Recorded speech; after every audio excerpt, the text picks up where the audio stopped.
नमस्कार, मी सारिका. S9च्या बातमीपत्रात आपलं स्वागत. एक नजर आजच्या ठळक घडामोडींवर. मांडूप टँक रोड पदपथाची दुरावस्था, लोखंडी पाईपवरून नागरिक घसरून अपघाताची शक्यता. कोपरीमध्ये SRA योजनेतील घरांचा गृहमंत्री RR पाटील यांच्या हस्ते लोकार्पण सोहळा संपन्न. तर नवघर जवळील टपाल पेटीची दुरावस्था, टपाल खात्याचा ढेसाळपणा. कोपरी येथे SRA योजनेअंतर्गत घरांचा गृहमंत्री RR पाटलांच्या हस्ते लोकार्पण सोहळा संपन्न.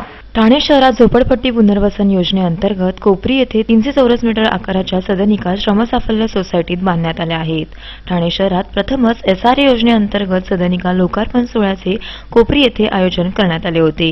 गृहमंत्री RR पाटील यांनी या घरांची पाहणी केली. तर एकूण 192 लोकांना या योजनेअंतर्गत ही घरे दिली जाणार आहेत. या कार्यक्रमास विधान परिषद उपसभापती वसंत डावखरे, कामगार राज्यमंत्री राजेंद्र गावित, विकासक मजिद बुरोनकर इत्यादी मान्यवर येथे उपस्थित होते. उपस्थित मान्यवरांच्या सत्कार सोहळ्यानंतर स्थानिक नगरसेवक भरत चव्हाण यांनी आपल्या प्रतिक्रिया यावेळी व्यक्त केल्या. तर मान्यवरांच्या हस्ते नागरिकांना सदनिकेच्या चावीचे वाटपही येथे करण्यात आले. गृहमंत्री RR पाटील यांनी शहराच्या विकासासाठी गरीब माणसाचा काम हा महत्त्वाचा असतो, तर त्याच्या घरावर बुलडोझर फिरवण्यापेक्षा घरे मिळवून देणे महत्त्वाचे असल्याचे म्हटले. तर विकासक मजिद बुरोजकर यांनी हा प्रकल्प राबवित असताना आलेले अडथळे व नागरिकांचा प्रतिसाद याविषयी आपल्या प्रतिक्रिया S9शी बोलताना व्यक्त केल्या. सुरुवात तर खरं म्हणजे खूप अगोदर झालेली होती या प्रकल्पाची, पण काही तांत्रिक अडचण म्हणजे महापालिकेने ते पात्र अपात्र यादीमध्ये विलंब केला. त्याच्यामुळे सोसायटी हे डेव्हलप करण्यामध्ये विलंब झाला. पण प्रथमच ठाणे शहरामध्ये 300 चौरस फूट सदनिका न्यू रॉयल कन्स्ट्रक्शन कंपनीच्या वतीने देण्यात येत आहे आणि अप्रतिम मनापासून आम्ही काम केलेलं आहे. सर्व सुखसोयीनुसार लायब्ररी, बालवाडी, जिम्नाशियम, साईबाबाचं मंदिर आणि आजूबाजूचा परिसर. मुख्यतः म्हणजे आम्ही प्रत्येक मालेला 8 सदनिका घेतलेल्या आहेत. 8 सदनिकेसमोर जे पॅसेज आहे ते अत्यंत वापरण्यासाठी त्या सदनिकेधारकांना योग्य अशी जागा आहे. ती 56 फूट लांबी आणि 7 फूट रुंदीची पॅसेज आहे आणि म्हणजे एवढा अप्रतिम चांगल्या प्रतीने काम केलेलं आहे. आम्ही आमचे प्रयत्न केलेले आहेत. योजना राबवण्याची खूप इच्छा आहे. बरेचसे सोसायटी आहे, पण प्रशासन सपोर्ट अजिबात करत नाही. खूप त्रास देते प्रशासन, म्हणजे खूप अडचणी आणतात प्रशासन. खूप विलंब एखादा काम. पहिली गोष्ट तर प्रशासनाच्या डोक्यामध्ये आहे की बिल्डर म्हटल्यानंतर चोरतो. ते त्यांनी काढलं तर नक्कीच माझ्यासारखे आणखीन 10 बिल्डर तयार होऊ शकतात, आणखीन चांगल्या पद्धतीने कामं करू शकतात, पण ते होत नाही.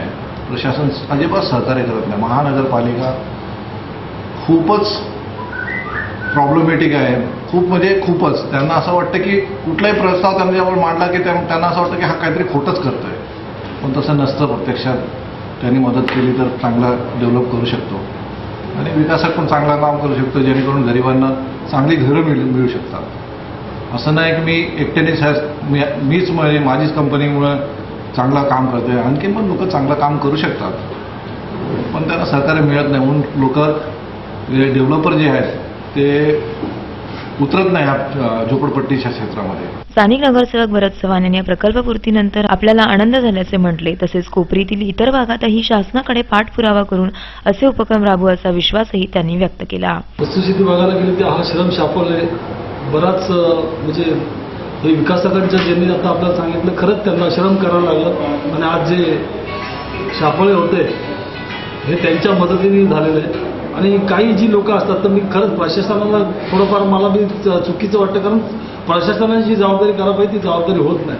कारण ज्या टायमाला 90% लोक जेव्हा आपल्याबरोबर असतात, विकासाबरोबर असतात, तर 10% लोकांच्या मुळे 90%ला वेटीस धरायचं काम हे प्रशासनाच्या माध्यमातून दिसून येतं. आमचं म्हणणं आहे की ह्या सगळ्या गोष्टी नाही झाल्या पाहिजे, तर असा विकास सगळीकडे कुठंच राहील. आणि त्यामुळं जे मजिद बुरुंगर सारखे जे विकासक आहेत, जे 300 स्क्वेअर आज ठाणे शहरामध्ये प्रथमच त्यांनी दिलं. आम्ही मागणी केल्यानंतर त्यांनी प्रथमच त्यांच्या मार्जिनमध्ये कमी करून त्यांनी अशा ह्या सगळ्या दिल्या. असे कोण पुढे येणार नाही, कारण त्यांना आता बघितलं गेलं तर काही लोक SRDमध्ये लक्ष घालायला मागत नाही. त्यांचं असं म्हणणं की त्या गोष्टीमध्ये येणं म्हणजे ते किसकिसमध्ये जाणं, कारण ते प्रशासनाची बी त्यामध्ये दुर्लक्ष असतं आणि जे काही जे असतात जे ठेकेदार एसआरडी मधले त्या लोकांचे बी काही हे असतं, त्यामुळे ते विकासक तिथे येत नाही. पण माझं असं म्हणणं की विकासाने आता या विकास करावा आणि प्रशासनाने त्यांना मदत करावी, त्यामुळे एक विकास चांगला होईल. आणि हे जे महाराष्ट्र शासनाचं जे धोरण आहे की जे झोपडपट्टी म्हणजे नाही राहावा आणि म्हणजे सर्व बिल्डिंगी व्हावा, ही जी संकल्पना जी महाराष्ट्र शासनाने केली ती पार पडेल अशी मला साधी वाटते. व्हिडिओ जर्नलिस्ट चेतन सावंतसह सारिका साळुंके, एस9 न्यूज ठाणे. आमदार चरणसिंग सप्रा यांच्या वाढदिवसाच्या निमित्ताने मुलुंडमध्ये विविध कार्यक्रमांचे आयोजन. मुलुंडचे लोकप्रिय आमदार चरणसिंग सप्रा यांच्या वाढदिवसानिमित्त मुलुंडमध्ये विविध समाजोपयोगी कार्यक्रमांचे आयोजन करण्यात आले होते. संपूर्ण दिवसभर विविध कार्यक्रमांची रेलचेल चालू होती. आमदार चरणसिंग सप्रा यांच्या वाढदिवसानिमित्त मेहुल सिनेमाजवळ सय्यद आयुब आणि मनोज संसारी यांच्यातर्फे महिलांसाठी मोफत साडी वाटप कार्यक्रमाचे आयोजन करण्यात आले होते. या साडी वाटप कार्यक्रमाचा सुमारे 200 महिलांनी लाभ घेतला. तर मिराणी नगरमध्ये आमदार चरणसिंग सप्रा यांच्या वाढदिवसाच्या निमित्ताने अल्पसंख्याक सेलचे सानू शेख आणि युवा नेते पियुष ठक्कर यांच्यातर्फे नागरिकांसाठी मोफत साखर वाटप कार्यक्रमाचे आयोजन करण्यात आले होते. या प्रसंगी माजी नगरसेवक परशुराम मिरेकरही उपस्थित होते. या मोफत साखर वाटप कार्यक्रमाला नागरिकांचा उत्स्फूर्त प्रतिसाद लाभला होता. तर गालानगर येथे आयोजित करण्यात आलेल्या कार्यक्रमात मुलुंड परिसरातील अनेक नागरिकांनी चरणसिंग सप्रा यांना शुभेच्छा देण्यासाठी गर्दी केली.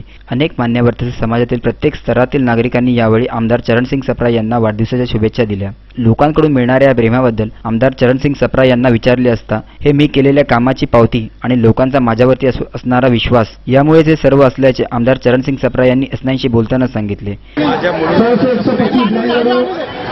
सकाळी एका ठिकाणी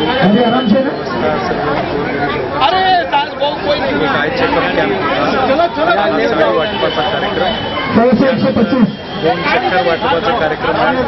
एक सिनियर सिटीजनसाठी त्यांना उपलब्ध करून देतात, तसे 300 सिनियर सिटीजन आणि असे वेगवेगळे कार्यक्रम चालत राहणार. हे मुलांचं प्रेम माझ्यावर निमित्त सर्व जी महिला या खरोखर म्हणजे देवीसारखी महिला आहे. व्हिडिओ जर्नलिस्ट योगेश मोवाडेसह कौस्तुभ दरवेस, एस9 न्यूज, मुंबई. एस9च्या बातमीपत्रात वेळ झाली अल्पशा विश्रांतीची.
ठाणे महानगरपालिका हद्दीत घर घेताय का?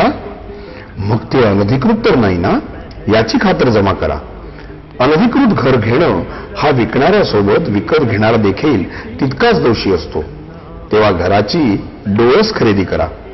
आपली कुठे फसवणूक तर होत नाही ना, यासाठी ठाणे महानगरपालिका मुख्यालयातील 4थ्या मजल्यावरील बांधकाम विभागात घराचा सर्वे नंबर, टिक्का नंबर याची खातर जमा करा. घराचं स्वप्न अवश्य करूया साकार, पण अनधिकृत घराचा नका करू कधीही विचार.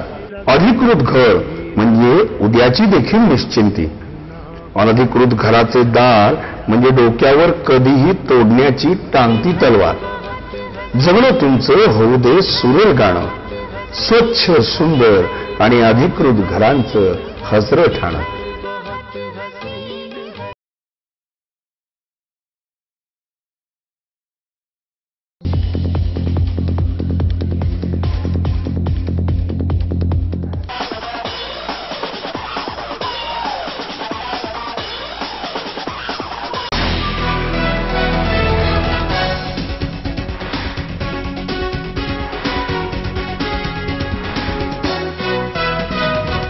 S9च्या बातमीपत्रात आपलं स्वागत. All India federation of woman lawyers आणि महाराष्ट्र राज्य महिला वकील संघटनेच्या वतीने महिला विधिज्ञांच्या राष्ट्रीय परिषदेचे ठाण्यात आयोजन. विधी सहाय्य विधी साक्षरता यांच्या उपक्रमातून स्त्रिया व मुलांच्या हक्कांचे जतन व संरक्षण करणे तसेच महिला वकिलांसाठी व्यासपीठ उपलब्ध करून देण्याच्या उद्देशाने 2007 साली महिला वकील संघटनेची स्थापना करण्यात आली. महाराष्ट्रात प्रथमच राष्ट्रीय परिषदेचे आयोजन होत असून या परिषदेत राज्यातून सुमारे 1200 महिला विधिज्ञ उपस्थित राहणार असल्याची माहिती संस्थेच्या अध्यक्षांनी पत्रकार परिषदेत दिली. देशभरात वकिली व्यवसायात 40 वर्षापेक्षाही जास्त कार्यरत असणाऱ्या ज्येष्ठ महिला विधिज्ञांचा विशेष सन्मानही या परिषदेअंतर्गत करण्यात येणार आहे. डॉक्टर काशीनाथ घाणेकर नाट्यगृहात 13 ते 15 डिसेंबरमध्ये ही राष्ट्रीय परिषद आयोजित करण्यात आली आहे. तर देशभरातील महिला विधिज्ञांनी सदरच्या परिषदेस मोठ्या संख्येने उपस्थित राहावे असे आवाहन संस्थेच्या अध्यक्षा इंद्रायणी पटणी यांनी केले. All India federation of women lawyers तर्फे राष्ट्रीय परिषद ठाणे येथे महाराष्ट्रात प्रथमच आयोजित करण्यात आलेली आहे. ही परिषद महिला वकिलांची आहे. देशभरातल्या 1000 पेक्षा जास्त महिला वकील या ठिकाणी उपस्थित राहणार आहेत. या परिषदेमध्ये वेगवेगळ्या प्रकारची चर्चासत्र आयोजित केली आहेत. स्त्रीला सन्मानाने जगण्याचा हक्क आणि समान हक्क समान संरक्षण अशा प्रकारचं सूत्र घेऊन या परिषदेमध्ये विषयांची आखणी केलेली आहे. महिला आरक्षणापासून ते महिलांवरील जे लैंगिक अत्याचार होतात जो आता महत्त्वाचा प्रश्न आहे त्या विषयावरती या ठिकाणी उहापोह होणार आहे. इतर पण जे आपल्या नॅशनल आणि इंटरनॅशनल लेव्हलवरती ज्या जोडप्यांना प्रॉब्लेम्स येतात किंवा त्यांचे जे वैवाहिक हक्क हितसंबंध यासंबंधीचे कायदे असतात त्याचा किंवा महिला वकिलांना काय आकाश उपलब्ध आहे, कोणत्या संधी उपलब्ध आहेत, अशा प्रकारच्या अनेक विषयांचा उहापोह या ठिकाणी होणार आहे.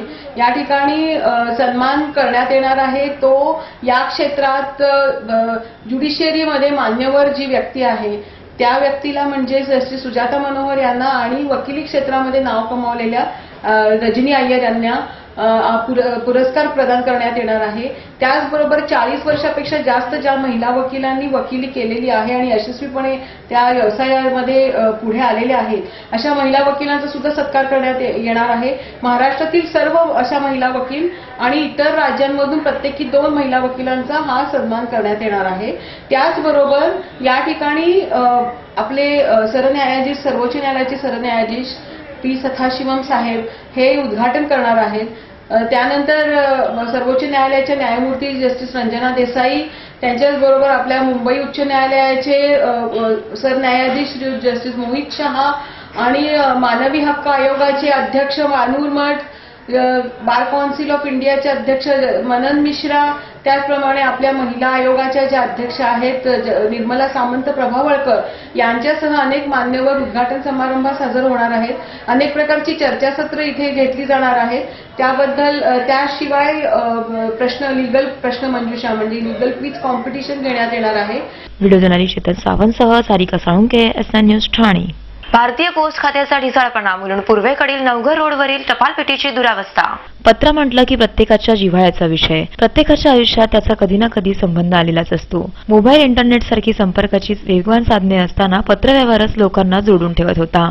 पण आजच्या वेगवान काळात पोस्ट सेवा मागे पडत चालल्याचे चित्र सध्या दिसतंय. यात पोस्टाचा हलगर्जीपणाही असल्याचे मुलुंडमधील एका टपाल पेटीच्या दुरावस्थेवरून दिसून आले. नवघर रोडवरील पत्रपेटी म्हणजेच टपाल पेटी ही मागील आठवड्याभरापासून मोडून पडली आहे.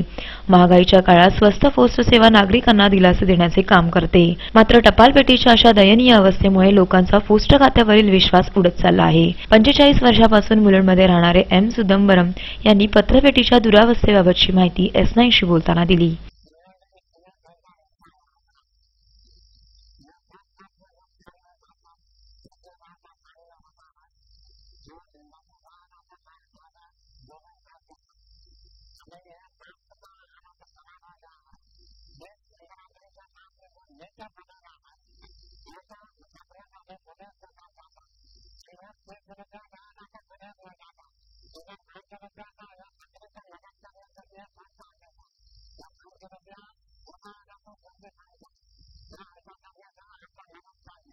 तर नवघर रोडवरील गुरुप्रसाद सोसायटीत राहणाऱ्या नरेंद्र सावजी यांनी प्रत्येकाचेच भावबंध पत्राशी जोडलेल्या आपल्या आठवणींना उजाळा दिला आणि प्रत्येकाने किमान एक तरी पत्र पाठवून पोस्ट खाते कार्यरत ठेवण्यासाठी मदत करावी असे भावनिक आवाहनही केले आहे. मी मुलुंड पूर्वमध्ये गुरुप्रसाद इथे राहतो आणि इथे जे पत्राची पेटी आहे ती जवळजवळ आठवडाभर अशी खाली पडलेली आहे.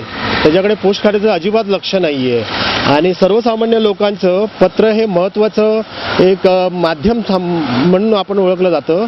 ते सध्या ह्या धावपळीच्या जगामध्ये दुर्लक्षित होत आहे.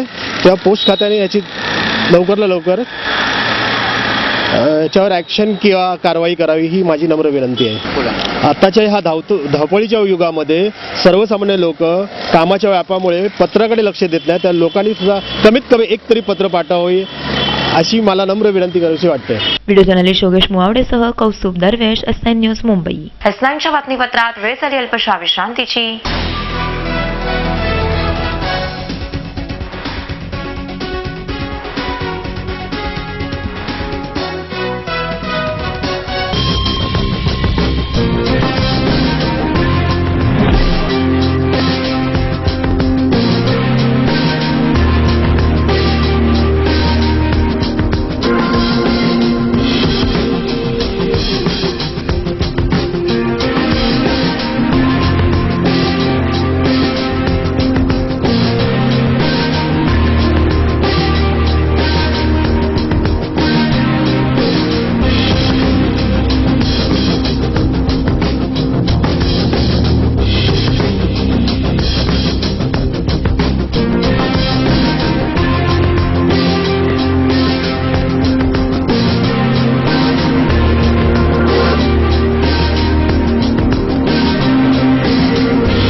ठाणे महानगरपालिका हद्दीत घर घेताय का?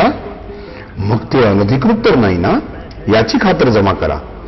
अनधिकृत घर घेणं हा विकणाऱ्यासोबत विकत घेणारा देखील तितकाच दोषी असतो. तेव्हा घराची डोळस खरेदी करा. आपली कुठे फसवणूक तर होत नाही ना, यासाठी ठाणे महानगरपालिका मुख्यालयातील 4थ्या मजल्यावरील बांधकाम विभागात घराचा सर्वे नंबर, टिक्का नंबर याची खातर जमा करा. घराचं स्वप्न अवश्य करूया साकार, पण अनधिकृत घराचा नका करू कधीही विचार.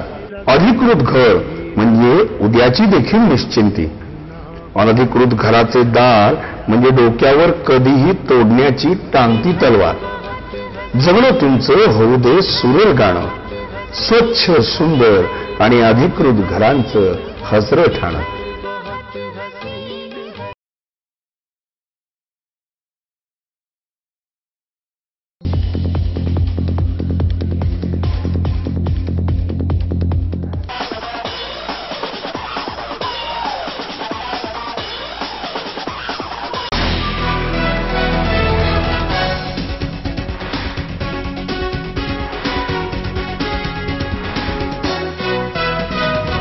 S9च्या बातमीपत्रात आपलं स्वागत. मुंबईनंतर ठाण्यातही 200 कॅम्पाकोला इमारतीवरील वाढीव बांधकामे पाडण्याचा आयुक्तांचा इशारा. मुंबईतील कॅम्पाकोलाचे प्रकरण सर्वत्रच गाजत असताना ठाण्यातही तब्बल 200 इमारतींवर अनधिकृत मजले चढवले असल्याचे उघड झाले आहे. या वाढीव बांधकामांचा भार जुन्या इमारतींसाठी धोकादायक ठरत असल्याचे कळव्यातील अन्नपूर्णा इमारत दुर्घटनेतून पुन्हा एकदा समोर आले. त्यामुळे यापुढे आता अनधिकृत मजले पाडावे लागणार असल्याचा इशारा पालिका आयुक्त आसिम गुप्ता यांनी जाहीर केला आहे. या निर्णयाबाबत उपमहापौर व महापौर यांनी आपल्या प्रतिक्रिया S9शी व्यक्त केल्या. अनधिकृत मजले हे नागरिकांच्या जीवास घातक ठरत असल्याने ते पाडणे अत्यावश्यक असल्याचे उपमहापौर मिलिंद पाटणकर यांनी म्हटले. आयुक्तांनी आता 200 इमारतींवर आम्ही कारवाई करू असा जे निर्णय घेतला म्हटलं जाते तसं नाहीये. आता प्राथमिक अहवालात आयुक्तांनी सांगितलं, अशा प्राथमिक अहवालात असं निदर्शनास आलं की साधारणपणे 200 इमारती कळवा भागातल्या अशा आहेत की ज्या आधी 2 मजली किंवा 3 मजली होत्या आणि नंतर त्याच्यावर आणखीन अनधिकृत बांधकाम करून आणखीन मजले चढवण्यात आले. तर अशा इमारती कायम धोकादायक होऊ शकतात अशी भीती असते, कारण त्यांचं फाउंडेशन मुळात 2 मजल्यांसाठी असतं आणि नंतरचं लोड घेण्यासाठी ते फाउंडेशन सक्षम नसतं, तिथे पेलू शकत नाही आणि म्हणून अशा इमारती धोकादायक होऊ शकतात. त्यांना स्ट्रक्चरल ऑडिट आधी करून घ्यायला सांगणार आहे महापालिका आणि स्ट्रक्चरल ऑडिटमध्ये काय रिपोर्ट येतो त्याच्यावर त्या रिपोर्टवर अवलंबून राहून नंतर मग फक्त वरचे मजले पाडायचे जे अनधिकृत आहेत ते की संपूर्ण इमारत पाडावी लागणार आहे हे स्ट्रक्चरल ऑडिटच्या रिपोर्टवरनं नंतर ठरवू किंवा नंतर तशा प्रकारच्या नोटिसा काढू असं म्हणजे कायदेशीर दृष्ट्या असं आहे असं मला तरी वाटतं. जे आयुक्तांनी स्वतःनी मान्य केलं की त्यांना त्याच्यावर पर्याय आहे क्लस्टर डेव्हलपमेंटचा जो शासन कदाचित या महिन्यात 1.5 महिन्यात निर्णय घेईल असं माननीय मुख्यमंत्र्यांनी सांगितलेलं आहे.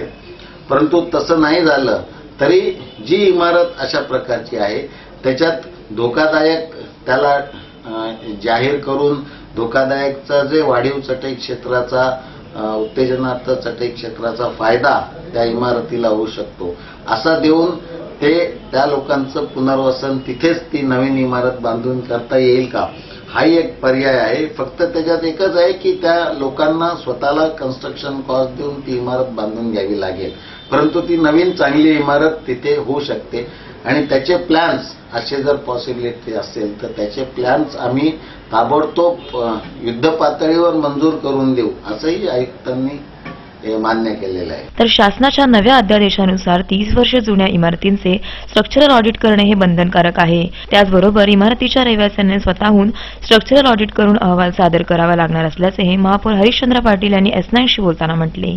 अनधिकृत बिल्डिंग असेल, अति धोकादायक असेल त्याच्यावर कारवाई होणारच आहे हे स्पष्ट कॉर्पोरेशनचंही मत आहे, महापौर म्हणून माझंही मत आहे. कारण का लोकांच्या जीवनाशी खेळण्याचं काम कुणी करू नये अशा प्रकारचं आवाहन देखील आपण केलेलं आहे. आणि राहिला 200 इमारत त्याचा सर्वे आणि हे जे काही माझ्याकडे फिगर आलेली नाही आहे त्याची संपूर्ण माहिती घेतो आणि त्या संदर्भात मी याच्यावर चर्चा करतो. व्हिडिओ जर्नलिस्ट चेतन सावंतसह सारिका साळुंखे, S9 न्यूज ठाणे. मांडूपच्या टँक रोड वळणावर पदपथाची दुरावस्था, लोखंडी पाईपवरून घसरून अपघात होण्याची शक्यता. मांडूप परिसरातील टँक रोडच्या वळणावर असलेल्या पदपथाची दुरावस्था झाली आहे. तसेच या पदपथावरील पेवर ब्लॉकही उखडले आहेत. जमिनीपासून जाणारे लोखंडी पाईप पदपथावर आल्याने येणारे जाणारे नागरिक त्यावरून घसरून पडतायत, तर पदपथाच्या दोन्ही बाजूला मोठमोठ्या दगडांची अशी रास पडलेली आहे. अत्यंत वर्दळीच्या रस्त्यावर बसगाड्या वळताना पदपथाच्या अगदी जवळून जातात. त्यामुळे या दुरावस्था असलेल्या पदपथावरून जाताना कोणी पाय घसरून पडला तर मोठा अपघात होण्याची शक्यता व्यक्त केली जात आहे. या पदपथावर असलेल्या हार विक्रेत्यांमुळेही नागरिकांना येथून चालणे हे मुश्किल झाले आहे. तसेच येथील अतिक्रमणामुळे नागरिकांना आपला जीव मुठीत धरून रस्त्यावरून चालावे लागते. पदपथावर बाहेर आलेले लोखंडी पाईप, दोन्ही बाजूला असलेले दगड आणि अत्यंत वर्दळीचा रस्ता यामध्ये नागरिकांचा जीव धोक्यात पडला आहे. व्हिडिओ जर्नलिस्ट योगेश मुवावडेसह कौस्तुभ दरवेस, S9 न्यूज मुंबई. शेवटी पुन्हा एक नजर आजच्या ठळक घडामोडींवर. मांडूप टँक रोड पदपथाची दुरावस्था, लोखंडी पाईपवरून नागरिक घसरून अपघाताची शक्यता. कोपरीमध्ये SRA योजनेतील घरांचा गृहमंत्री R.R. पाटील यांच्या हस्ते लोकार्पण सोहळा संपन्न. तर नवघर जवळील टपाल पेटीची दुरावस्था, टपाल खात्याचा ढेसाळपणा. S9च्या बातमीपत्रात इथेच थांबू. तोपर्यंत नमस्कार.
ठाणे महानगरपालिका हद्दीत घर घेताय का? मग ते अनधिकृत तर नाही ना? याची खातर जमा करा. अनधिकृत घर घेणं हा विकणाऱ्यासोबत विकत घेणारा देखील तितकाच दोषी असतो. तेव्हा घराची डोळस खरेदी करा. आपली कुठे फसवणूक तर होत नाही ना, यासाठी ठाणे महानगरपालिका मुख्यालयातील 4थ्या मजल्यावरील बांधकाम विभागात घराचा सर्वे नंबर, टिक्का नंबर याची खातर जमा करा. घराचं स्वप्न अवश्य करूया साकार, पण अनधिकृत घराचा नका करू कधीही विचार. अधिकृत घर म्हणजे उद्याची देखील निश्चिंती. अनधिकृत घराचे दार म्हणजे डोक्यावर कधीही तोडण्याची टांगती तलवार. जगणं तुमचं होऊ दे सुरेल गाणं, स्वच्छ सुंदर आणि अधिकृत घरांचं हसरं ठाणं.